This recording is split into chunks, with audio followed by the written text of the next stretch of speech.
kita kali ini tentang kelas ya, atau kelas. Kelas itu bahasa Indonesia, kalau kelas itu bahasa Inggris. Kelas adalah salah satu abstraksi atau pemodelan data, atau disebut juga abstract data type, ADT biasa disingkatnya, atau ADT.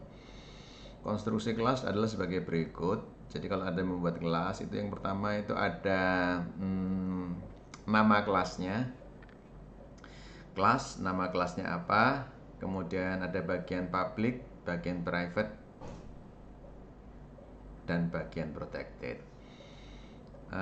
Ketiga-tiganya bisa berisi anggota fungsi maupun anggota data. Oke. Biasanya data termasuk pada bagian private ya, privat. Information hiding, artinya data itu supaya tidak bisa diubah-ubah oleh program lain di luar kelas ya, sehingga aman datanya. Kalau mau mengubah ya pakai method get and set, set ya, kalau get and mau mengambil. Nah, sedangkan method atau fungsi beberapa berada pada bagian public. Pada bagian public inilah setiap objek dari kelas tersebut dapat saling berkomunikasi lewat message passing atau pertukaran pesan. Message passing atau pertukaran pesan ya, artinya ya, mengirimkan parameter lah, pesannya itu beberapa parameter. Kemudian method biasanya merupakan fungsi yang memanipulasi data dari kelas yang bersangkutan. Ya, misalnya get and set atau metode apapun itu adalah memanipulasi data, jadi bekerja pada dirinya sendiri, begitu ya. Yang fungsi itu bisa dipanggil oleh kelas yang lain. Oke. Ini contoh adalah kelas currency. Currency itu mata uang ya. Kalau yang sekarang sedang tren adalah cryptocurrency. Tetapi ini kita yang currency kita adalah fiat money, atau currency kita adalah contohnya di sini dolar ya. Untuk mempelajari kelas, kita gunakan kelas currency untuk contoh. Objek dari setiap kelas currency ini akan mempunyai metode sebagai berikut. Metode itu adalah fungsi. Satu adalah memberikan nilai ke objek. Jadi objeknya itu bisa diberi nilai oleh anggota fungsi melalui set ataupun melalui konstruktor. Nah, itu ada dua macam cara. Kalau melalui set itu setelah objek tercipta maka bisa diberi nilai. Kalau melalui konstruktor maka dia saat diciptakan dia diberi nilai. Kemudian menentukan komponen. Memberi nilai ke objek itu ya sekaligus menentukan komponen. Nah, ini ada 3 komponen atau 3 data di dalam kelas currency. Yaitu pertama adalah tanda. Tanda itu bisa plus bisa minus. Kemudian banyaknya dolar dan banyaknya sen. Karena di dolar itu karena saking tinggi nilainya ada satuan sennya ya. Misalnya 1 dolar 50 sen. Karena mungkin kalau beli minum Fanta atau Coca-Cola itu harganya hanya 50 sen, kurang dari 1 dolar. Kemudian menambah 1 dolar sama dengan 100 sen. Menambah 2 objek bertipe currency. Nah, ini kalau ada dolar ditambah dengan misalnya 3 dolar 20 sen ditambah 1 dolar 40 sen kan hasilnya 3 dolar 60 sen. Nah, ini contohnya menambah 2 objek, menaikkan nilai dan menampilkan output tipe currency. Nah, oke, itu anggota-anggota fungsinya. Nah, ini contohnya implementasinya. Yang tadi itu ada menambah, add, ada increment, ada output ya. Ada apa ini? Dolar, sen. Kemudian ada currency. Currency ini adalah konstruktor. Konstruktor itu berarti dia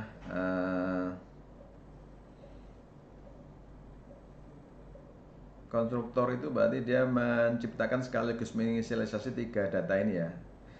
Sign-nya apa, kemudian dolarnya apa, kemudian C-nya apa gitu ya, sen-nya berapa ya. Ada sign, dollars, dan sen. Kemudian currency ini adalah destruktor, konstruktor, destruktor itu adalah kalau mau menghapus objek. Kemudian ini setnya itu bisa di set langsung 3 macam data yang dimasukkan atau melalui float ini. Misalnya floatnya adalah minus 3,25, maka minusnya di assign ke sen, 3 nya di assign ke D, dan apa namanya 25 nya itu di assign ke sen gitu ya. Itu contoh aja. Kemudian ini adalah get ya, sign, return sign, long dollar, return dollar, return sign. Ini kalau ada get dan set satu-satu juga boleh. Ini set sign-nya saja, set long-nya saja, set C-nya saja kalau boleh, kalau variasi tambahan. Kemudian ini add, kemudian ini increment, kemudian ini adalah output ya. Kemudian ini private adalah sign, unsigned, dan dolar dan sen. Kelas currency punya 3 data member, tadi sudah disampaikan. Kemudian misalnya 1,25 ini ada misalnya 1,25 dolar akan disimpan sebagai dolar sama dengan 1 dan sennya sama dengan 25, sedangkan SGN bernilai plus. SGN itu sign ya, bernilai plus. Set untuk data member ini tadi sudah, mudah-mudahan sudah paham keterangan saya tadi. Kemudian ada file header yang mana boolean itu untuk karena nggak ada false dan true di dalam bahasa C++ adanya 0 dan 1, maka supaya bisa pakai false dan true kita pakai type def ya, in bool ya, bahwa bool false itu sama dengan 0, bool true sama dengan 1. Itu intinya seperti itu sih. Kalau Anda nggak mau pakai bool titik H ya nggak apa-apa, pakai aja 0 untuk false dan 1 untuk true. Konstruktor langsung dispesifikasikan membentuk objek currency yang terdiri dari tanda ya kayak ya, sign, dolar, dan sen. Khusus bagian sen, oleh karena 1 dolar sama 100 sen, maka harga sen tidak boleh melebihi 99. Begitu dia 100, maka dia pindah ke dolar ya. Akan dilanggar mempunyai sinyal error dan keluar dari program. Pembentukan objek dilakukan dengan assign pada setiap data member ya. Jadi konstruktornya tadi ada yang langsung 3, ada yang dari float. Ini konstruktornya kalau dari 3 data member ya, maka sign itu ke S, dolar ke DOI, dan sen ke C. Ini penanganan kesalahannya kalau dolar itu diisi lebih dari 100 itu nggak boleh. Jadi maksimal 99. Nah, Anda boleh modifikasi. Kalau diisi dolar sennya itu minus, ya nggak boleh, minus 5 dan seterusnya. Harus positif dan antara 0 sampai 99.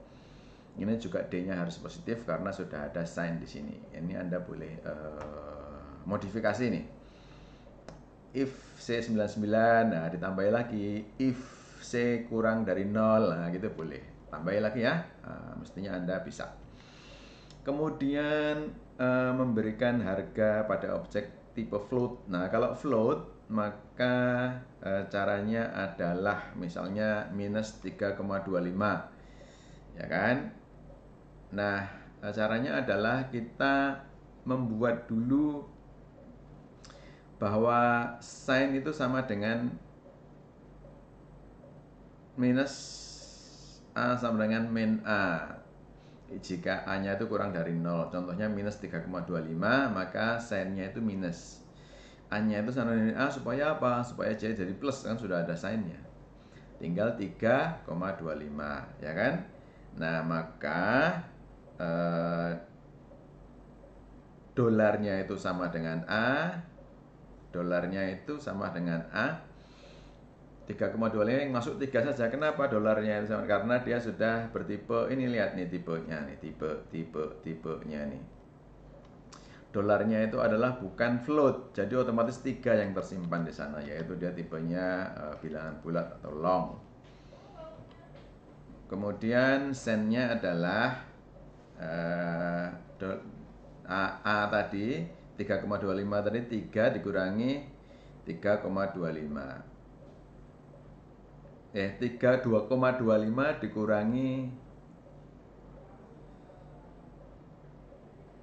3,25 dikurangi 3, dolarnya kan 3. Oke, maka hasilnya adalah 0,25 dikali 100, maka hasilnya adalah 25.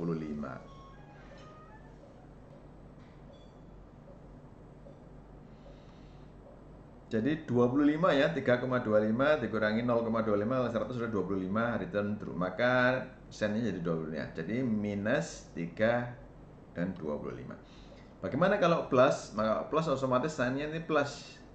3-nya tetap, 25-nya sama aja. Oke, sudah paham. Kemudian adalah yang ini adalah add. Yang add itu adalah currency kita ditambah currency yang lain yaitu X. Mempunyai satu parameter yaitu X yang bertipe currency. Maka maksudnya adalah kita akan menambah dolar kita yang di objeknya add ini, yang memiliki add ini dengan X. Hasilnya ya dolar itu. Contohnya objek itu 3,25. Kemudian X-nya adalah 1,25. Maka objeknya itu 325 ditambah 1,2 jadi 4,5. Jadi objeknya berubah menjadi 4,25 karena ketambahan. Kita ciptakan dulu A1, A2, A3. Ini untuk menyimpan nilai dari dolarnya miliknya sendiri dan dolarnya miliknya X. A1 miliknya sendiri, A2 miliknya X, tapi dalam bentuk sen semua, dirubah jadi sen semua. A3 adalah. Sehingga kalau dari dirinya sendiri, ini kemudian currency ans ini adalah yang akan di-assign ke objek kita sendiri. Nah, A1 itu sama dengan dolar kali 100 ditambah sen, gitu kan? Dolar kali 100 sama sen. Supaya dia 3,25 misalnya, maka 325 jadinya.